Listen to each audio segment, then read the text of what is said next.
The day after finalizing my divorce, I booked a train ticket back to my hometown. My phone, ID, and a bank card with little balance were all I had accumulated over the years. The housekeeper called to inform me that there were still some items left behind, but I told him to just throw them away. He mentioned that my son was insisting on finding his mom. Soon, he would have a new mom, the one he had been longing for. My son, born to me, is so much like his father. Even the woman they both love is the same. I used to be upset, wondering why that person couldn't be me. Now, I just feel indifferent. Before the high-speed train started moving, I said my final words over the phone. Tell him not to worry. I won't bother him for the rest of my life. After that last sentence, I turned off the phone, changed SIM cards, cutting all ties with this city. Sitting next to me was a young girl about the same age as my son, with round eyes, watching me cautiously. I used to love kids, but now, I don't like anything. The little girl was quiet throughout the journey, but her parent kept loudly talking on the phone, complaining non-stop. I put on my earphones and closed my eyes to rest. After some time, someone gently tugged at my sleeve. I opened my eyes to see the little girl. She said, "Auntie, my mom is missing. Can you help me find her?" The seat next to the aisle where the three of us were sitting was now empty. I didn't know what had happened, so I called the train attendant and police for help. After an investigation, it was discovered that the little girl's mother had gotten off at a stop. Before leaving, the mother kept looking back, worried that the little girl might follow her. In other words, the little girl was abandoned. The carriage was filled with chatter, with passengers openly discussing how heartless the mother was and sympathizing with the girl. Throughout this, the little girl remained seated quietly, not crying or making a scene. I decided to show my identification to the police and left my home address and contact information. So when I got off the high-speed train, apart from my phone, ID, and a bank card with little balance, I also had a child. I settled down in my hometown. I revamped the deserted courtyard, planting fruits and vegetables. I framed my grandmother's portrait and hung it in the living room. I named the little girl Joy. With the necessary paperwork done, my household registration was no longer just a solitary piece of paper. Joy rarely smiled, always wearing a serious expression, looking at me intently. She understood everything, too mature for her age. Even though she was only 4 years old, she would prepare porridge for me on the days I was sick, standing on a stool. I thought of my biological child, the one who would receive an entire ski resort as a gift if he wanted to ski, or an entire candy factory if he craved sweets. The Smith's little master, Jason. They were so different. Joy asked me why I chose to adopt her. She felt like a freeloader. I ruffled her hair and replied, "Because I am very lonely. Can you accompany me from now on?" She looked at me, remained silent for a while, then nodded vigorously. "Okay. I'll be with you for a lifetime." Days passed just like that. Joy started kindergarten. Joy moved on to elementary school. Joy became a class monitor. Joy got into a fight with someone. It was unexpected when I received a call from the teacher. Joy was obedient and well-behaved, extremely mature for her age. She didn't even want to spare an extra glance at those kids, let alone fight with them. Too childish, as she put it. I rushed to the school. The teacher greeted me at the gate, looking equally helpless. The child Joy had fought with was a new transfer student that day. I only wanted to know why they had fought. On hearing this, the teacher gave me a queer look. "What's the matter, you ask?" "Jason said Joy wanted to steal his mom." "What did you say?" I paused in shock. In Joy's pencil case was a photo of you and her. The teacher said Jason had seen it and accused Joy of being shameless, trying to steal his mom. I fell silent and followed the teacher into the office. Upon opening the door, the teacher turned to me and said,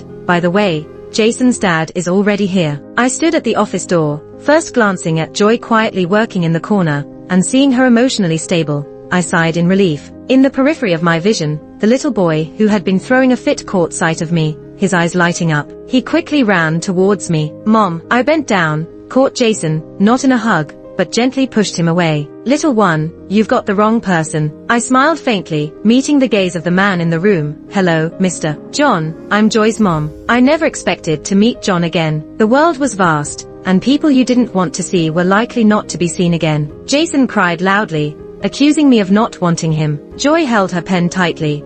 I could sense her annoyance. John stared at me, saying nothing. I knew he was waiting for my response. "Joy, help Joy pack up her bag. Can you go home first?" Joy promptly nodded, picked up her bag, and left without a backward glance. As soon as she left, Jason wiped away his tears quickly, then rushed over to cling to my legs. "Mom, please don't be angry, okay? I know I was wrong." I bent down, smiling as I patted his head. Then I looked up at John and asked, "Mr. John, can we talk alone?" My history with John was unremarkable and not worth mentioning. When my grandmother was young, she did a favor for John's family by saving his grandmother, who was kidnapped at the time. So over the years, John's family would always send gifts on holidays. After I got into college, my grandmother was getting old and didn't want me to be alone or adapt to the pace of the big city. So she contacted John's family and asked them to take care of me. When I arrived at the train station that year with bags in tow, I immediately spotted John leaning against his car,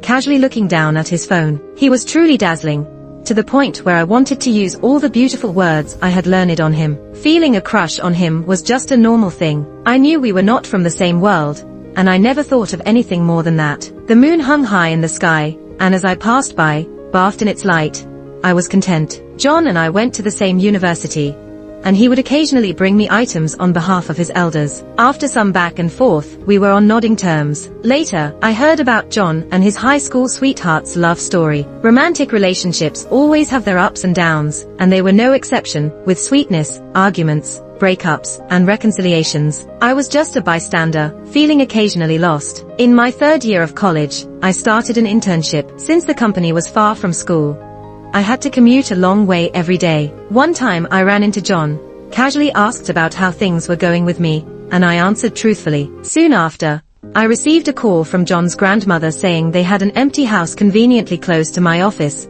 and offered for me to move in. I couldn't refuse the kindness of the elderly lady, so I moved in. Once settled in, I discovered traces of John's past all over the house. Feeling uneasy about it, I tried to minimize my presence by keeping all my belongings in one room. Then one night, arriving home from work, I found a drunken John slumped on the couch. I wanted to keep my distance, but also didn't want him to catch a cold, so I grabbed a blanket to cover him. John opened his eyes and looked at me. I thought he was going to question why I was at his house, but instead, he made a move that later turned into a big mistake. Now, I can barely remember the chaos of that night. The human body has a way of self-protection, sometimes making painful memories fade gradually. Up to this point in my life, I've only done that kind of thing with one person. He called out a different name. Come to think of it, so far, John had only called my name once too. The first time we met, at the train station entrance, he looked me up and down. "Lily, that's me. If only life could remain as it was when we first met. Why all the melancholy in autumn's breeze and sorrow in painted fans?" The campus was quiet after school. John and I stood at the end of the corridor, with a vibrant greenery behind us. "Do you want to talk alone?" John asked me. "Just say what's on your mind." With him prompting, I had no reason to hesitate. "What have you been saying to Jason all these years?" "What? We've been divorced for 4 years. During these 4 years, I've kept my promise and stayed away. I've also been sending child support to your account regularly every month. Children have short memories, and Jason never liked me as his birth mother. Without someone reminding him constantly, he couldn't possibly remember me, let alone hold any affection for me." John looked away. "I haven't said anything to him. It's our grandmother who keeps reminding him." "Then why did he transfer schools?" "He kept insisting on coming to find you." John paused. I couldn't stop him. "Yeah, Jason is the apple of the eye for everyone in John's family. Whatever Jason wants, he must get. Even John has no principles in front of Jason." I lowered my eyelids, pondering quietly. After a while, I smiled. "It's all right. When his expectations shatter, he'll naturally want to go back. I've never been one to be well liked. After Jason spends time with me, he'll eventually realize that his memories have idealized me. In reality, I'm still the same, unlikable, annoying, and someone who would disgrace his status his birth mother." After returning to my hometown, I opened a small restaurant to make a living. Since I couldn't manage it alone, I take limited customers. Surprisingly, I gained popularity and became a hotspot among tourists. When Lily at 18 aspired to be a self-made millionaire, studying computer science for the lucrative prospects, to Lily at 28, content with running a modest shop of less than 100 square meters, quietly living out the rest of her life. Ever since Jason transferred schools, the driver would drop him at my shop after school every day. He's a smart kid, and his only display of stubbornness was on the day we reunited. John seldom appeared, and most of the time the ones by Jason's side were the drivers. I never understood what the Smiths were thinking. If they held Jason in such high regard, Why were they comfortable leaving him alone in this remote town? I didn't chase him away. He was the only blood relative I had left in this world. I had stayed up for 3 days and nights, taking care of him when he had a high fever. I had also, at one point, created handmade toys for him, leaving my hands scarred. I have to admit, human nature is selfish. When I did these things for him, I didn't expect anything in return. But after all my efforts, all I received was his distaste, disgust, and aversion, which did hurt me a little. When he was younger, he used to stick to me. He needed me to sleep, to carry him when we went out. I endured countless sneers and grievances during my time at the Smiths, because he relied on me. But as he gained his own consciousness, learned to walk, and learned to say no, he slowly stopped liking me. Because I would stop him when he ate too much sugar, and I would solemnly educate him when he was willful. After all, just like all children, he didn't distinguish right from wrong, only knowing that I often restricted him. So naturally he was unwilling to get close to me. Until that day, John took him out for a spin, and when they came back home, Jason said confidently, "I don't want you to be my mom anymore. I want Aunt Cindy to be my mom. You don't deserve to be my mom. Get out. This is my house." Joy asked me in private if she could stop being friends with Jason. She didn't like him. "Of course you can. I don't mind, but it's a bit strange. Why don't you like him?" Joy is a straightforward kid. She rarely expresses clear dislike for another person. Most of the time she's indifferent. "He hurt you." Joy's tone was flat. "You always feel sad every time you see him." I was stunned. "He knows you're upset, but he still keeps showing up in front of you," Joy said, lowering her head, sounding a bit gloomy. "Can I beat him up?" "I still can't beat that grown-up. I can only beat Jason." Joy thought for a moment. "Mom, can you send me to learn martial arts? I'll become very strong, Mom. I'll protect you." I promised to send Joy to learn martial arts. She studied very diligently. The master said, "Your daughter Joy is tougher than many older kids." I remembered when John once pointed at my nose and mocked me. "Who would love you? A woman like you?" "No, John. Grandma loves me, Joy loves me, and now, I love myself." John occasionally shows up. He always comes in looking worn out, sits in my shop for a while, orders a couple of dishes, finishes eating, then takes Jason home. Neighbors on both sides are asking if John is pursuing me. They don't know John is my ex-husband. They only know there's a wealthy man pursuing me, a divorced middle-aged woman with a child. Every time, I smile and deny it. People aren't blind, who would be interested in me. He's here to pick up the kid, not to pursue me. In the past, I would have wondered what's behind John's behavior. But now, I have no curiosity about him at all. Whether he comes or goes, I don't care. Sometimes I wonder, when will Jason get tired of this boring game of pleasing his mother? He's been in this town without an aquarium, amusement park, or big mall for almost 3 months. The desire for what is unattainable is deeply hidden in everyone's nature. Even children are no exception. The more indifferent I am to him, the more he clings. There's often a lonely look on his face. When I gently hold Joy's hand, when I bend down to adjust Joy's skirt, when I mysteriously bring out a small dessert specially prepared for Joy from the kitchen. But every time I look at him, he quickly masks the loneliness, showing me a sweet smile. People's preferences always change with their emotions. When I care for this child, even a scratch or a bump on him will make me uneasy for half a day. But now, even though I know he's pretending to be strong, I don't feel anything. I might even think, why doesn't he leave yet? His presence here is really annoying. I don't dislike him, I just no longer like him. Early summer has arrived. After the school dispersal ceremony, the summer vacation officially begins. That day, I opened the shop as usual, and Jason's figure never appeared again, until I closed in the evening. I just thought he finally got tired of the boring game, and decided to return to his noble identity, to be a precious young master. In the evening, as I returned home, I found him holding an exquisite cake box, sitting obediently on the steps by the small courtyard gate. John was also with him. There were several gift bags beside them. The remarkable handsomeness of father and son drew admiring glances from passers-by, but they were focused only on what was in front of them. "Dad, when will Mom come back?" "Very soon. We wanted to celebrate her birthday together, and we prepared so many gifts. Will Mom be happy?" "She will." Jason pursed his lips upon hearing this, a hopeful smile on his face. He was dressed in a very formal little suit, deliberately dressed up, but the weather was hot and stuffy, and he may have waited too long, as there was a hint of sweat on his forehead. Or maybe he wasn't hot, just a bit emotional. I stopped a few steps away. Joy, however, didn't stop at all and walked straight to father and son, saying crisply, "You've got it wrong. Mom's birthday isn't today. You're talking nonsense. Jason rarely confronts Joy directly anymore. He knows I cherish Joy and doesn't want to upset me, so he usually tries to avoid spending time with Joy. But this time, he stood up forcefully and shouted, Mom's birthday is today. She and I share the same birthday. I can't be wrong. John saw me, also stood up, and said nothing, but there was a hint of expectation on his face. Lily, he awkwardly called out my name. Happy birthday. I walked over, took out the key, unlocked the courtyard gate, and calmly looked at him. I forgot to tell you, I've changed my birthday now. After a pause, I added, but it should have nothing to do with you, right? I used to love celebrating birthdays. Grandma had a sense of ritual, and every year on my birthday,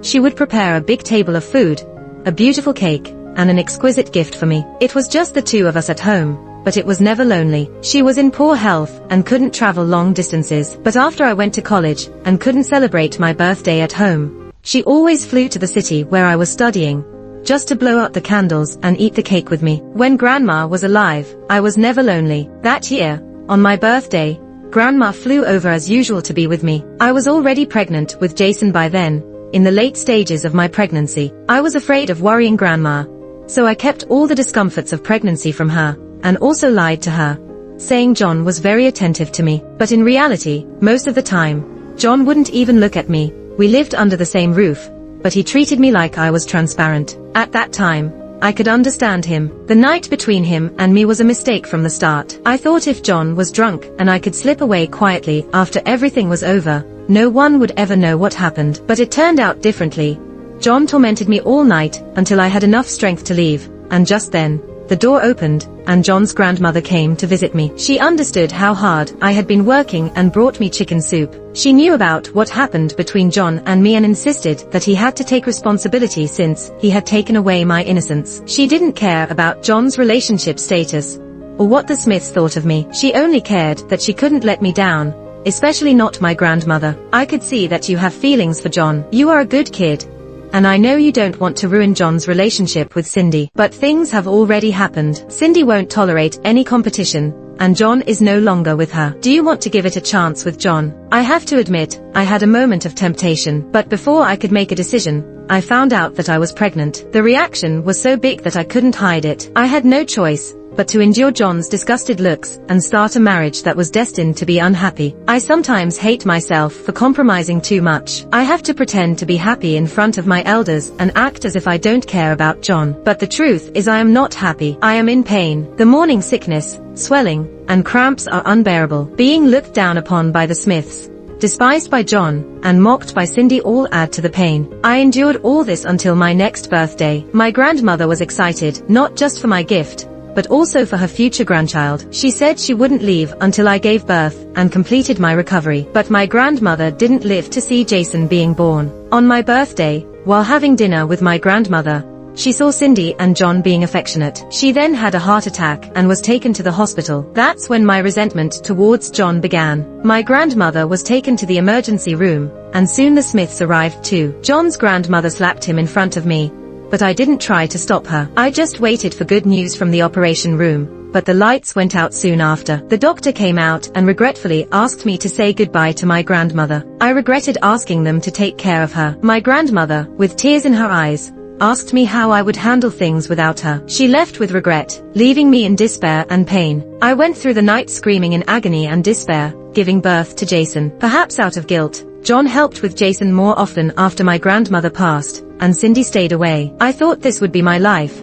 an unhappy marriage, a husband who didn't love me, and a son. But then Cindy came back and took away all the attention from John and Jason. She claimed the affection and love that I might have had. On Jason's birthday, she promised a grand surprise and he ran to her without hesitation. John said Cindy didn't like me, so he didn't take me with them. He promised to bring Jason back before sunset, but they didn't return until early morning. I sat by the window for a long time, remembering my grandmother's words before she passed away. Dear grandmother, I no longer enjoy celebrating birthdays. Out of politeness, I let them into the house and offered them water. Joy pointed to a date on the calendar she had circled in red and said, "This is Mom's birthday." Jason looked at me in a panic, eyes watery, wanting to speak, but hesitating. He and his father really looked alike. From their appearance to their actions, they were exactly the same. I must have just provided the belly, so Jason couldn't find any resemblance to me. John piled the gifts in a corner and said, "This time it was my mistake, next time." "No need for next time," I interrupted him. "You don't have to prepare these anymore." John turned towards me, body stiff,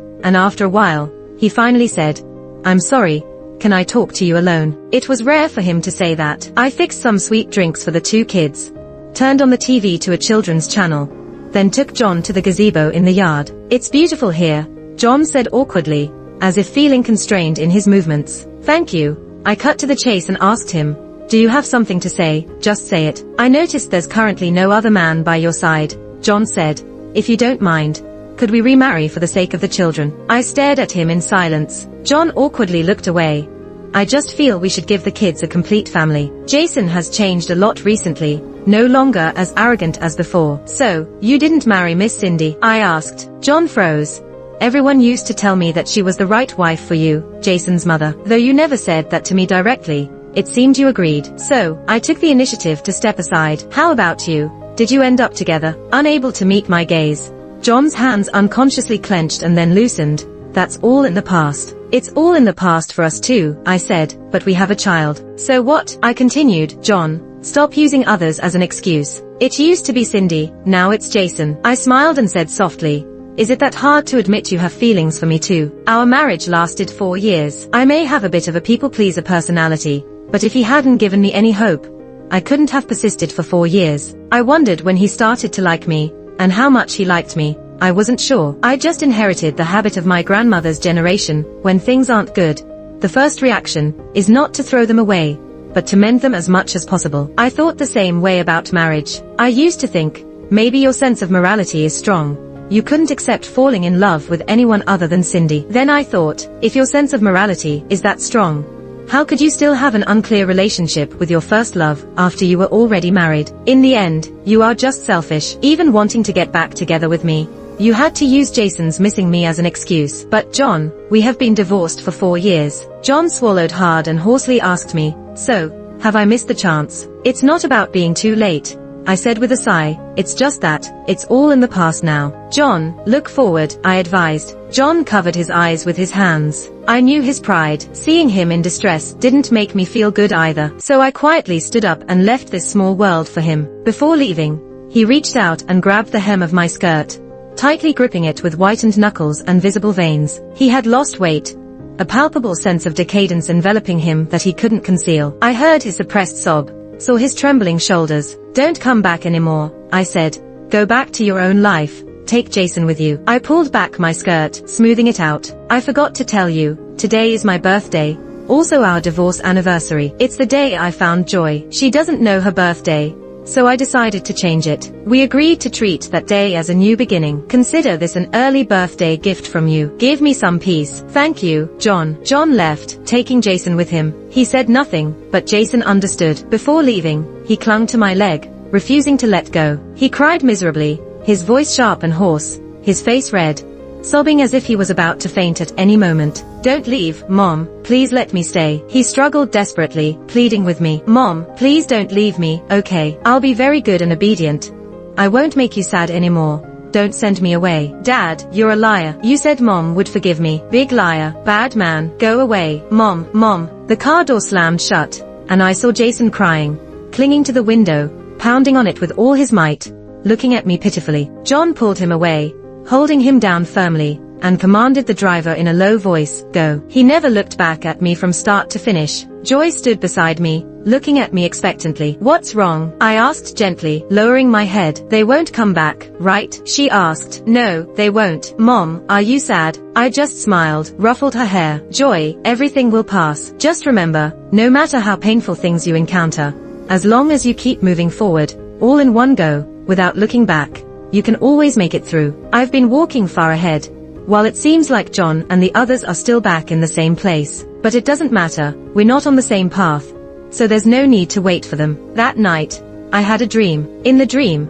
I went back a few years, to when Jason was just born. Taking care of him was exhausting, so I unintentionally fell asleep on the couch. In a daze, it was John coming home late from work who picked me up, carried me upstairs, and gently placed me on the bed. He brushed the hair from my forehead and gave me a gentle kiss. "Good night, honey." At that time, I really thought I could spend a lifetime with him. Later, I realized, a lifetime is too long, and no one can accompany another through their entire life. He was just passing through my life, adding color to my otherwise calm existence. However, that was it. John, you and I, we had already reached the end long ago. After John and Lily divorced, the atmosphere at the Smiths' home was low for quite some time. The woman who was not welcomed by everyone finally left, but the expected relief did not come. John had always been taciturn, and after the divorce, he became even more so. He was busy with work, either on a business trip or on the road. Even when he came home, he would often just go straight to bed.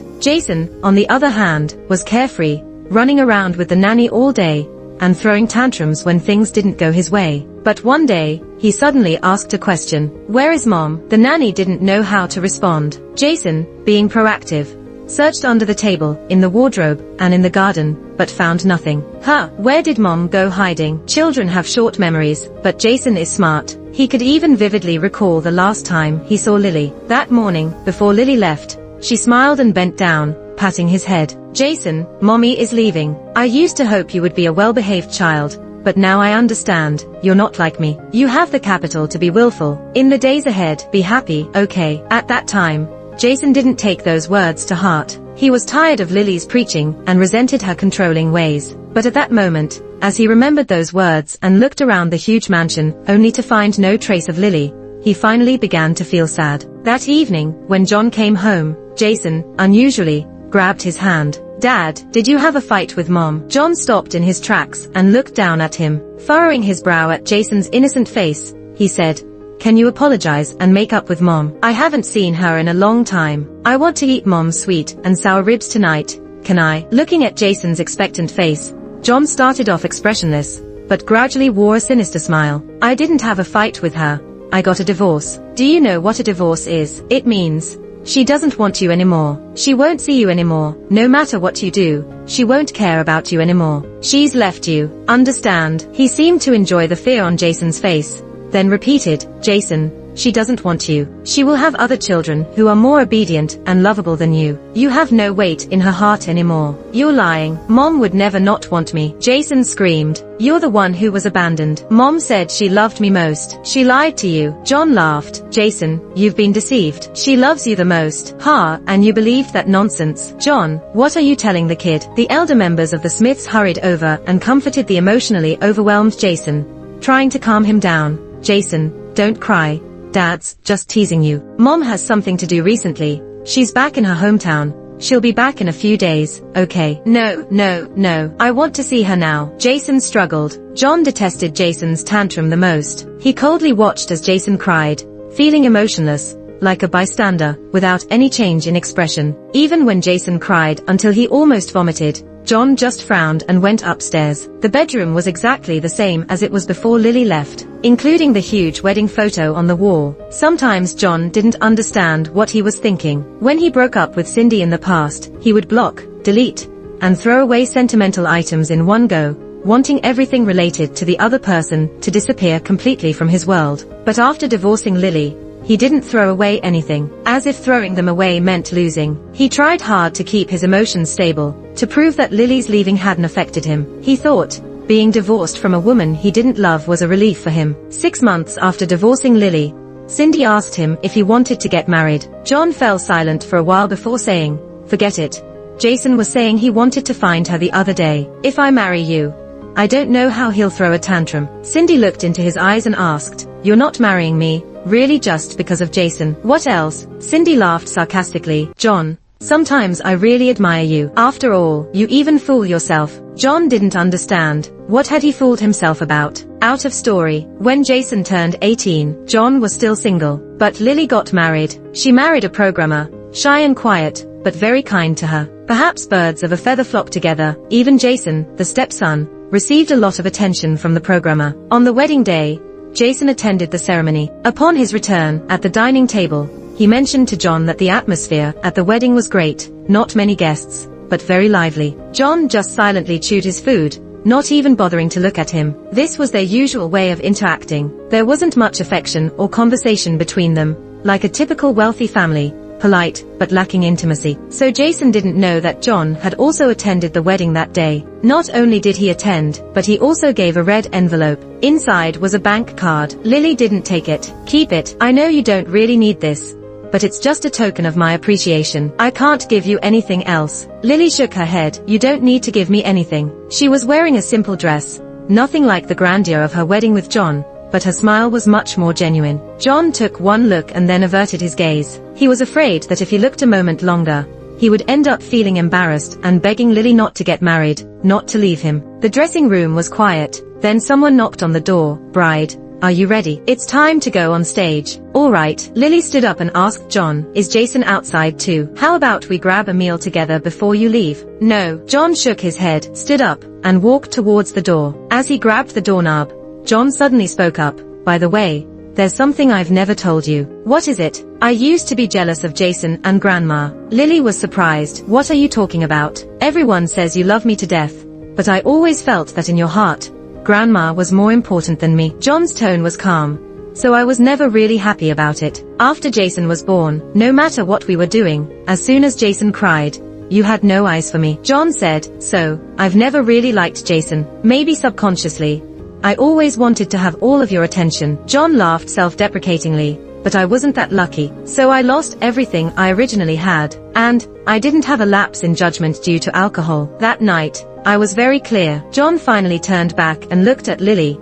If you're not happy in the future, feel free to find me. But if you're really happy, don't tell me. You know, I'm not a good person. Seeing you happy, and it's not because of me, I actually feel like causing some trouble. Since the day the programmer showed up by Lily's side, John already knew. His desire to cause chaos, imprisoned in his heart, suddenly broke free. Like an ugly, creeping reptile in the shadows, he schemed to ruin Lily's second chance at happiness. But Lily looked so happy. She looked genuinely happy. Not witnessing Lily's wedding to the programmer was the greatest blessing John could give. Is he sad? Yes. Does he have regrets? Yes. But no matter how sorrowful or regretful, this lifetime, he and Lily can only come to this point. John remembered the year he first met Lily. He was sent by his grandmother to pick up the girl who had come from the countryside, a task he was reluctant to do. Just a second before seeing Lily, he was complaining to a friend on his phone. But then he looked up, and at the moment he saw Lily, he almost forgot how to breathe. She was like a cool breeze,